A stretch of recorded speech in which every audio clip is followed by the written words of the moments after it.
All right, it's that time of the week again. You know what time it is. Time for your weekly update on every team around the division, plus some friendly trash talk along the way, some not so friendly trash talk. It's the NFC West Huddle. I'm your host, Ethan McReynolds in Seattle, joined by my friends Richard Sines from Phoenix, Keyshawn Ward from San Francisco, and Ryan Dyrud in Los Angeles of the LAFB Network. Guys, great to see you again. Let's get right into it. Week 2 of the preseason is behind us now, getting ever closer to the regular season. Some teams played their starters, others did not. I mean, we know Sean McVay never does. The Cardinals had a joint practice, but the Niners, they gave the ones some action. So, Keyshawn, I'm going to go to you first with this one. How'd the starters look against the Raiders? What stood out to you from that game? Well, on offense, the Brock Purdy and Ricky Pearsall chemistry was on full display. Purdy found it on the first couple plays, a couple quick passes, but the big play came on 3rd and 18 when Purdy completed a 21-yard pass that converted for the first down, so that was great to see. Then on defense, you know, for the past 2 weeks, the best player in the field for the Niners, not a starter, but definitely making a case to make the 53-man roster, Chase Lucas. This week he had a sack, an interception, a pass breakup, a tackle for loss, and a couple more tackles out on the stat sheet. Then on special teams, Jake Moody. Man, Twitter was going at it with him when he missed that kick in the second quarter. He was able to quiet down the noise. We made a 59-yard field goal to win the game and kind of change the narrative for now, where he's the starting kicker for the Niners. So those are things that stood out to me in that preseason game for the Niners. A lot of kicker talk in San Francisco. I can't help but smile a little bit knowing we're feeling pretty good with Jason Myers over here in Seattle. Richard, I'm going to go over to you next for an update on the Cardinals. I know the starters did not play in your last preseason game. Looks like you guys had a joint practice with the Broncos. How did that go for the starters, the joint practice, and then did anything stand out from your second preseason game? Well, you know, a couple of things stood out right away from this show. When you mentioned the trash talk, and everybody looked at me, and I'm like, what? Am I the drama? Am I the one that's starting the trouble? You know, I'm not the one that's flexed in the biceps like somebody over there in San Francisco. I'm writing that down that you're not the drama, Richard. I'm going to write that down in my diary. People. Yeah, see, I got my diary too. I'm like, okay, I guess I'm public enemy. I'm the drama here, right? And you know, Keyshawn was talking about a couple of the guys that over on his team, Chase Lucas and Ricky Pearsall, a couple Sun Devils. So, you know, people here in Arizona like that. Chase Lucas, homegrown talent, good kid. Nice to see him getting some playing time. And he's a guy that you want on that wall. You need on that wall, right? So good stuff from Keyshawn coming out of the gates. Now, as far as the starters, like you mentioned, they didn't play in week 2, but they did play in week 1. And that was the first time that's happened under Jonathan Gannon since he took over the Arizona Cardinals. They hadn't had their starters play, but this year he said he felt it was appropriate. I guess he thought, they had more command of the offense. So, and they played well in that first week. In week 2, once again, the big star has been Jacoby Brissett, the backup quarterback, the veteran quarterback, right? He started with New England, so he's had some starts in the NFL before. So he's played well. And of course, the defensive line getting after, the quarterback was great in week 2, but they took a step back. Overall, I think, in week 2. The joint practices, though, I heard from the coaches, they kind of like them even better than a preseason game because they could actually dictate certain situations that might not develop within a game, down and distance. And they can say, look, create a situation where it's a 2-minute drill, it's, red zone. So they kind of like these joint practices. Don't be surprised to see more teams do that and maybe have less preseason games because of that. Wow, Richard, well, you saying you're not the drama, I'm going to write that down in my diary. I'm going to laugh about it later tonight because you gave me so much to talk about from the trash talk that I made my own diary. So I don't know what you're talking about over there in Phoenix. The heat's getting to you, I think, over there in Phoenix. Ryan, we know this. That's the truth. Yeah, Sean McVay very reluctant to play any starters in the preseason. With no ones out there, I'm curious, what have you been looking for? Who stood out against the Chargers in your last preseason game?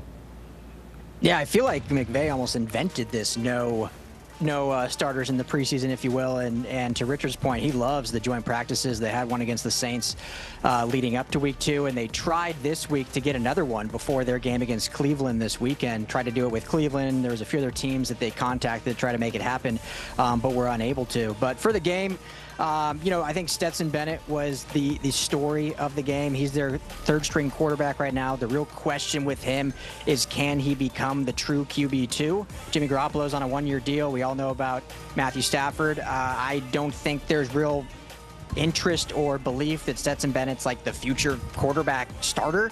But can he just be a sustained backup, and can that development from his time at Georgia really start to grow? We saw it last week against the Chargers on the opening drive. The Chargers played all of their starters on defense, and Stetson Bennett led the Rams down on a touchdown drive against those starters in a very good Jesse Minter defense. So I think his development, he also led a game-winning drive at the end of the game in a 2-minute drill with kind of a Hail Mary play to set him up for a go-ahead touchdown to win it. So Stetson Bennett had a fantastic game. I think he answered a lot of questions there for potentially his future, and also locking him in to not be cut because he would not make it through waivers to the practice squad. I think another team would snatch him up, so it'll kind of force the Rams to keep 3 QBs on their roster.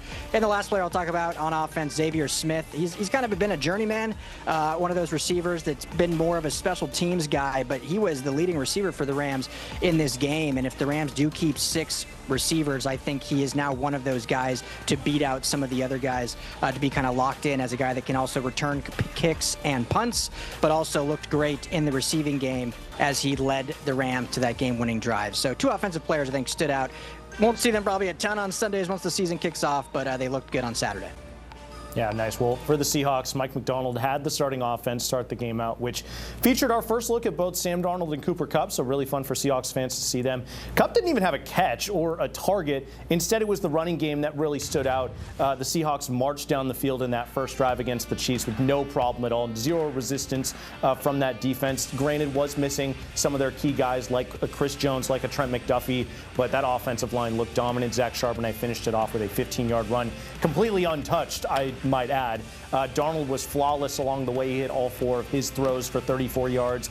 And most of the starters were done after that one drive. Mike McDonald had seen enough. He was like, get out of there, guys. But the offensive line stayed in for drive 2, where they continued to dominate. The Hawks ended up running for 174 yards in the first half, over 100 in that first quarter. And it was led by another standout performance from first-round pick Gray Zabel. He looks the part of that 18th overall pick at that left guard position.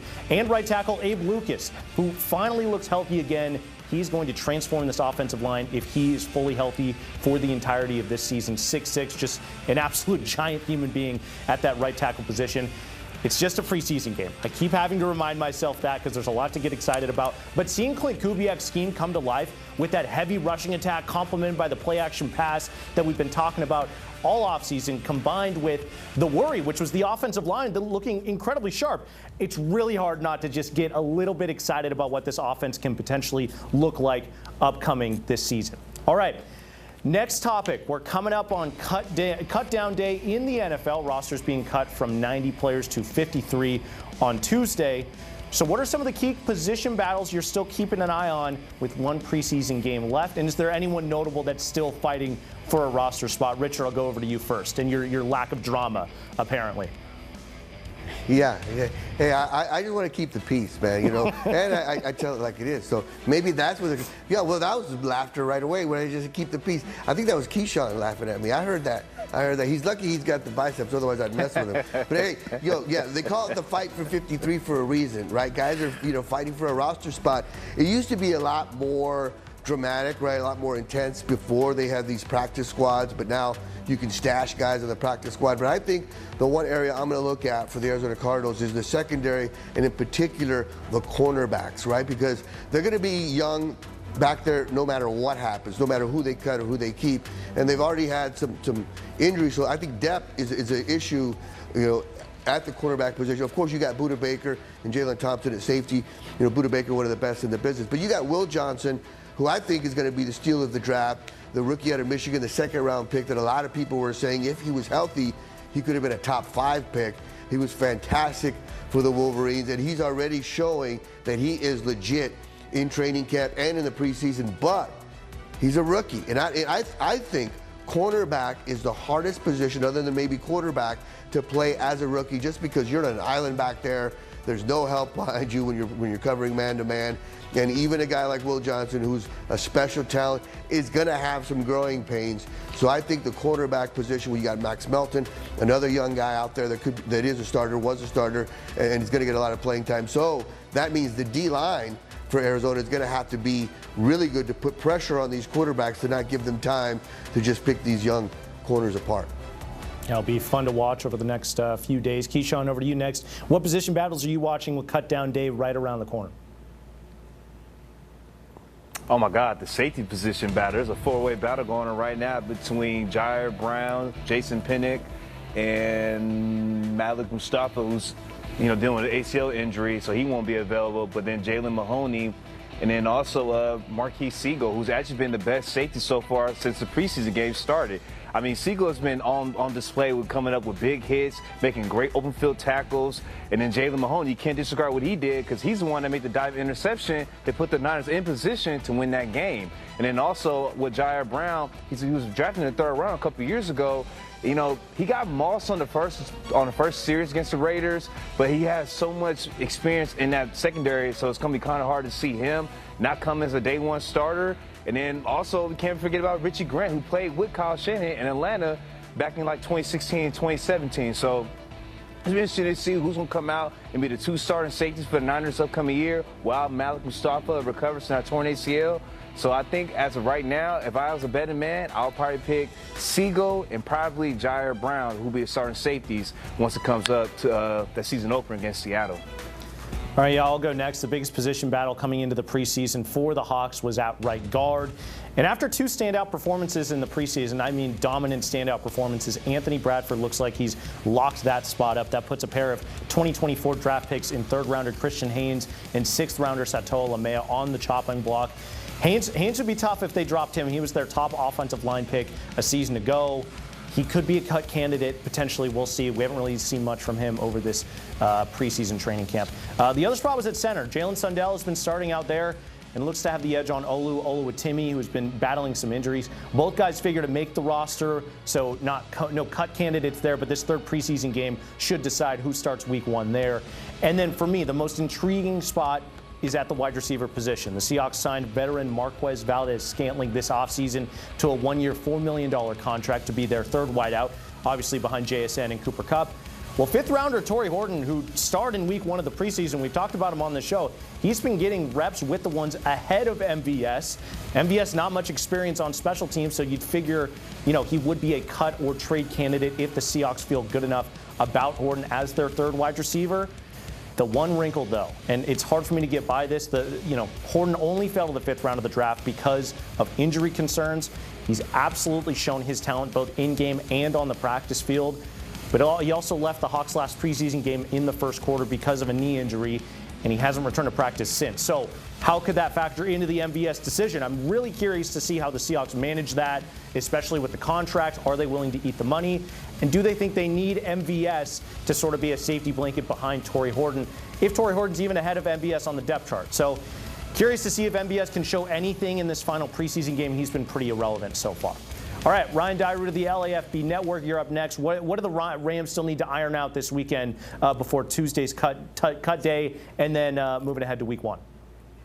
Yeah, so we actually just dropped our full 53-man roster prediction over on LAFBnetwork.com, so shameless plug there if anyone wants to check that out.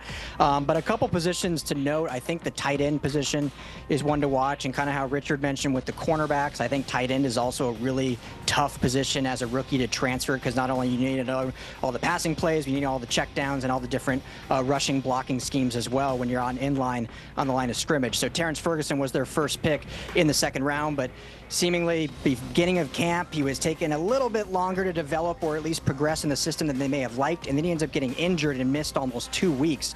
So I think for that alone, the team is going to be forced to kind of keep 4 tight ends on this roster when you look at Colby Parkinson and Tyler Higbee as the clear-cut starters, with Davis Allen, a former fifth-round pick out of Clemson, still on a rookie contract, but further along in his maturation, just because I don't think Ferguson is fully ready yet to kind of take that next leap that they're hoping. So I think they're forced to kind of keep 4 tight ends there, which is kind of a lot at that tight end position, but I think what they'll have to do. And then when you look at linebacker, it's a position that the Rams have not really prioritized. Obviously, Ernest Jones is in Seattle because of that very reason, a guy that they were in love with and then seemingly traded to the Titans. Bobby Wagner from the Seahawks, they signed to a 5-year deal, cut him after 1 year.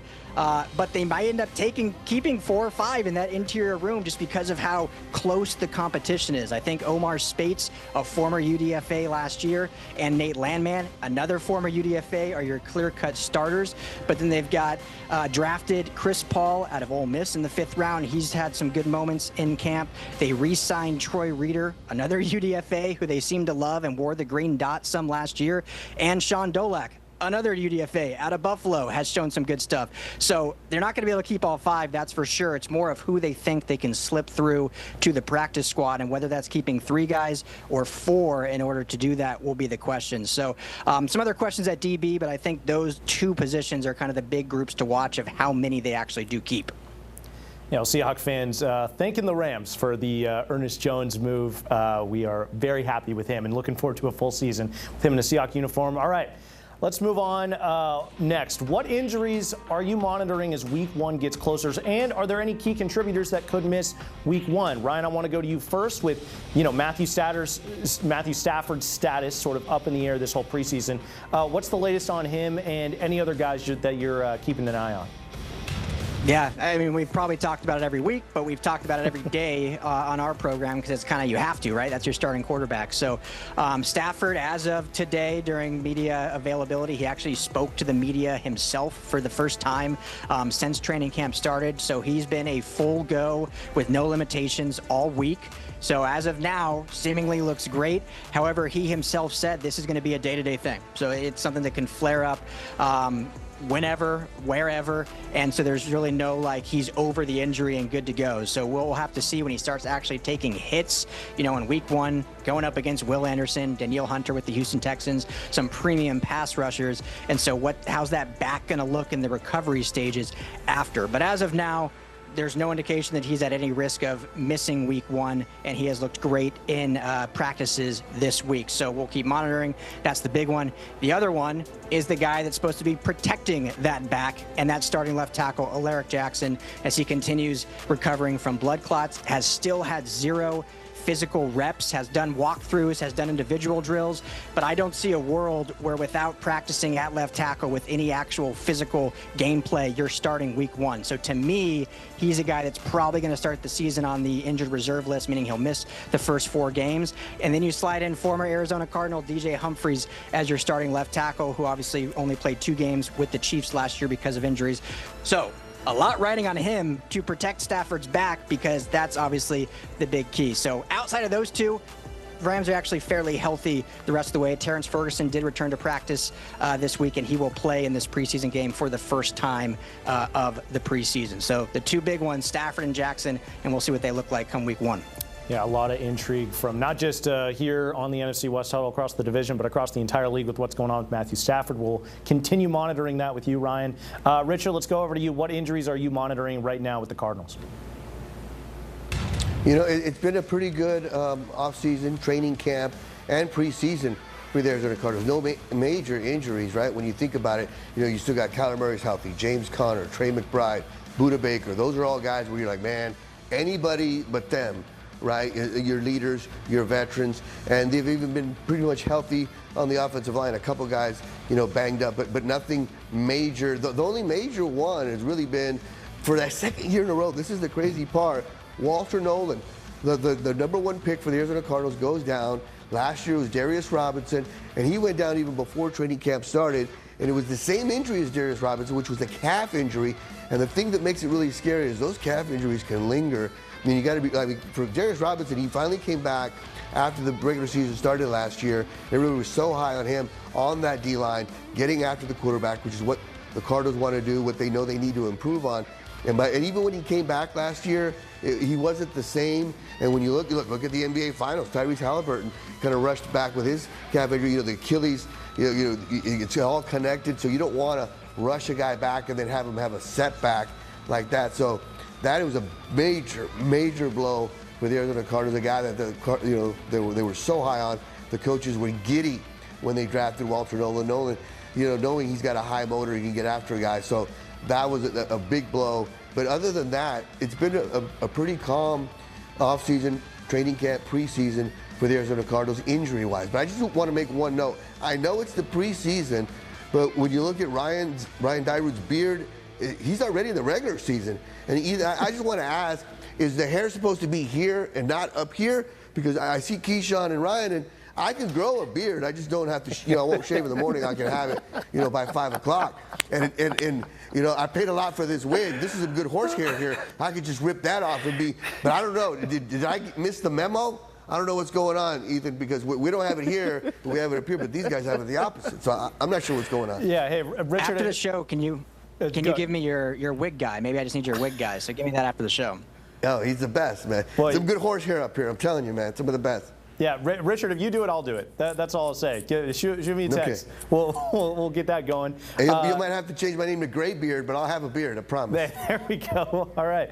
Yeah, looking forward to seeing you, Richard. That'll be fun. All right, I'm gonna go next to the Seahawks. We got a few injuries that we're looking at. The one I'm watching the closest, second-year linebacker Tyrese Knight. He's been battling a knee injury, but also has a separate medical issue, according to Mike McDonald. Those were his words. He hasn't practiced in a couple weeks. The Hawks are pretty thin at linebacker behind him. Could he miss week one? I have no clue. There's been no indication either way. Mike McDonald talking today on Thursday when we're recording this episode. Sounds optimistic, but did not issue a guarantee that he would play week one. So the mysterious nature of the medical issue, we have no details on what it could be. That worries me a little bit, especially with the lack of depth. So that's who I'm watching the closest. Another guy, edge rusher Uchenna Nwosu. He's played just 6 games each of the last 2 years because of injuries. He's currently on the physically unable to perform list, but he was recently cleared to practice, which is a big hurdle to getting him back for week one. The Hawks could absolutely use him on that defense. He had 9.5 sacks his last fully healthy season in 2022. And the last one I'm watching, Ken Walker III. When are we not monitoring his injury status? He's been dealing with a sore foot all throughout camp. Hasn't taken a snap in preseason yet, and actually he won't. He started in that joint practice with the Packers today, actually, so that's a good sign. The question for K9 has never been his talent on the field. It's always been about durability. Mike McDonald said they are being careful with him. They are being cautious, but he should be ready to go for week one against the Niners. And speaking of the Niners, let's go over to Keyshawn. How are the Niners doing on the injury front? Just over 2 weeks away from your first loss of the season at Lumen Field. Man, Ethan, we are going through that injury bug just like last year. I believe Kyle Shanahan said that they have probably 20 players or more on the injury list. But here's the difference. Last year it was more of the core pieces, whether it's like a Christian McCaffrey or Fred Warner. But this year it's like more of the backups and the depth. So that's why it's kind of like, all right, it's bad, but at least some of the main guys are not hurt. But as far as this coming season opener with the Seattle Seahawks, I think I'm a little concerned about Dominic Puny and Juwan Jennings. So Puny, he has a sprained right knee or left knee. I can't remember the exact, but it's a sprained knee. And as of right now, he's probably on the fringe of not playing game one of the season. Just because that knee injury, what happened on the PAT against the Raiders, he couldn't really put a lot of pressure on it, so that's a bad sign right there. He's a cornerstone on the offensive line outside of Trent Williams. And then Juwan Jennings hasn't took not one preseason snap ever since his calf injury. Now, it's not funny, but the fans, they believe it might have something to do with his contract situation because he didn't get paid by the Niners. So that'd be interesting to see what they plan to do with that. But that's kind of why they traded for Sky Moore yesterday. I think there's concerns that Jennings will not be available week one. And also, the rookie, the speedster out of Ole Miss, Jordan Watkins, was a high ankle sprain. So at least some of the core pieces are at least healthy, but some of those guys like Juwan Jennings, Dominic Puny, they might not be ready for week one. And that injury bug keeps biting the 49ers. We're going to keep monitoring that. All right, let's go over to our final topic of the show. Madden 26 came out last week. I know you guys are all big Madden players. Everyone loves to debate those Madden ratings, so I thought I'd ask the experts and you guys, did they get your team right? And who is your most underrated and overrated player? Let's start with the most overrated team. The San Francisco 49ers. Keyshawn, you guys finished 6-11, but you guys have the top 5 rated guys in the division. How is that possible? What's going on here? Shots fired. Hey, man, we got nothing but gold jackets. I mean, from Trent Williams, George Kittle, Fred Warner. I mean, do I got to keep going? Nick Bosa. These guys are going to be future Hall of Famers, arguably first ballot. So, hey, that's becoming territory. But when you say overrated, are you saying overrated on our team or overall in the Madden ratings? In the Madden general? ratings, who did they give that you think should maybe be rated a little bit lower? Oh my God, Calais Campbell. Sorry, Richard, but I saw Calais Campbell. He was higher than Deommodore Lenoir, who didn't give up a single touchdown last year. I think that guy is probably the most underrated corner in the NFL as we speak. Now, and then most of the masters, they'll say probably Brock Purdy, because he's only 84 overall, but I probably up him a little bit more. He should be above Chuba Hubbard. I mean, yeah, Chuba Hubbard, had 1,000 yards of scrimmage yards last year, but Purdy's probably one of the best quarterbacks in the NFL right now. Not top 5, but at least at the fringe of top 10. So, yeah, those probably my overrated and underrated for the Niners. LAFB Network's Ryan Dyrud, you're next. Did Madden get it right with your Rams, and give me an underrated and overrated player from your squad? Yeah, I think it was actually pretty spot on, I feel like. And I'm not the biggest Madden guy, but, you can usually correlate, at least in the fantasy world and the Madden world. They all kind of tie in together. But I think they got it fairly right. Matthew Stafford comes in at an 88, which puts him as the 5th ranked quarterback in the Madden game. And in football, he kind of falls in those rankings across the board, no matter who you talk to, in that kind of 5 to 7 range. So I think that was right. If I'm going overrated, Rams specifically, and this is no disrespect, but the top-rated Ram is actually Devontae Adams with a 90. I love the pickup. I love what Adams is going to bring to this receiver room with the experience. Still had over 1,000 yards last year, even split between 2 teams, the Jets and Steelers. But I would have put Puka Nacua over Adams just based on what Nakua's done in this offense with Sean McVay, with Matthew Stafford, and I would have had Nacua as kind of wide receiver 1 in my Madden rankings. For underrated, I'll go with Poona Ford. They signed him from the Los Angeles Chargers last year. He gets an 80 rating, but he is an absolute run stuffer in the middle and just a monster. And usually those run stuffing guys don't get the same love as the pass rushing quarterback sacking guys. So that might be part of it, but he is going to be integral to this defense, a defense that struggled mightily against the run, a la against the Philadelphia Eagles. They gave up 200-plus yards to Saquon Barkley both times they saw him. So a guy like Poona Ford is going to be huge, and he has been drawing rave reviews from his teammates, from his coaches. So he's a guy fundamentally for this team is, I think, worthy of much more than an 80 ranking. So that's where I'd put it for underrated and overrated. There you go. Seahawk legend Poona Ford over there in L.A. getting the underrated nod from Ryan. We get Ernest Jones. You guys get Poona Ford. There's a little symbiotic relationship going on here. Yeah, we'll take it. Yeah. Richard, I want to go over to you. Kyler Murray, not even an 80 overall. I actually wrote that. I actually wrote this down in my diary because I thought it was so funny. I was really excited to talk to you about it. He's below your favorite quarterback of all time, and Geno Smith in the Madden ratings. What's up with that? My head's like just exploding. But before we talk about that, I want to give some props to Keyshawn because he's going to help out the Chimichangas in the draft. I'm putting it in my diary. All the injuries for the 49ers wide receivers. Ricky Pearsall should be a good pickup. And I have the 5th pick, so if Christian McCaffrey's there at 5, I'm going to take him. I'm thinking I'm going to take Christian McCaffrey with the 5th pick.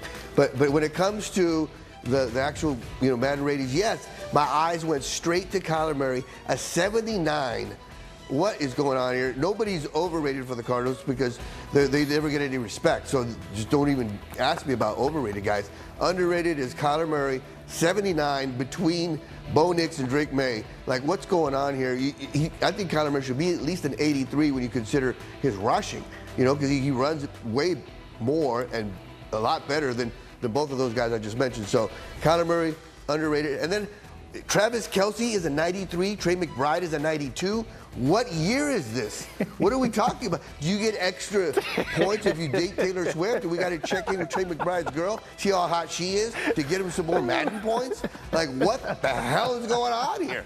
I mean, I just can't believe that. And then you got, Keyshawn's giving my guy Calais Campbell a hard time. At least Buda Baker got a decent rating, right? He's, 92, highest on the team, 3rd highest in the game. Buda Baker deserves that, but this Travis Kelce, Trey McBride stuff, I mean, Kelce is still a decent tight end, but he's not what he used to be, and he's not better than Trey McBride. So once again, the Cardinals get 0 respect. They're all underrated. Nobody's overrated on that team, especially when it comes to the Madden world. Yeah, I feel like the Taylor Swift has accounted for something, right? Maybe a +5 on the overall boost or something like that. I don't know. That doesn't really make too much sense for me. Yeah, there we go. The Swifties have some influence. There we go. Catering to the new NFL audience right there. You know, I don't know how many Swifties bought the new Madden, but maybe that's going on. Let's go to the Hawks. I didn't have much of a gripe with our ratings overall. Devin Witherspoon tied with Kenneth Walker on top of the rosters at an 88. No problems with Spoon being there. I think that's completely deserved. 2 years, 2 Pro Bowls. He's been exceptional. K9, he's going to be my pick for most overrated. He's incredible when he's on the field, but he's not an 88 in my opinion, nor is he one of the best players on the roster, let alone tied for the best. I think an 85 or an 86 would be more appropriate for him. Hope he proves me wrong this season, though. He's got to stay on the field. As for underrated, I've got 2 guys. The first, running back Zach Charbonnet. He's at a 78 overall, 10 full points below Ken Walker. The gap is just not that big. Ken Walker's an incredible back, but so is Charbonnet. Charbonnet could end up being the starting running back by the time the season ends with how his style fits Clint Kubiak's scheme, always running north-south. Walker more of an east-west guy, likes to dance around. And when Walker was hurt, Charbonnet played really well in his place, especially in weeks 13 and 14. He ran for almost 200 yards on 30 carries between the 2 games, over 6 yards a carry. I'd bump Charbonnet up to the low 80s at the very least. I expect him to be in the mid-80s by the end of the season. My other guy, Leonard Williams. I mean, the disrespect for this guy is crazy. Going back to last year, not being named an All-Pro. Madden has him at an 87, despite him being one of the most productive interior defensive linemen in the league last year. A career year for him. 11 sacks, 16 tackles for loss, a 92-yard pick 6. I could go on. Then you compare his numbers to Jalen Carter, who's up at a 90 overall, 3 points higher than him. Just 4 sacks and only 12 tackles for loss for Carter. Integral part of that Super Bowl winning Philadelphia Eagles defense. I get it, but I don't have a problem with Carter being a 90, but Leonard Williams should absolutely be up there too. So hopefully he proves them wrong this season, uses it as motivation. All right. That's going to do it for this week's edition of the NFC West Huddle. One more week of talking preseason, guys, and then we get to start talking about the games that actually count as week 1 is quickly approaching. Excitement building here on the show. Tune in next week for more talk around the division.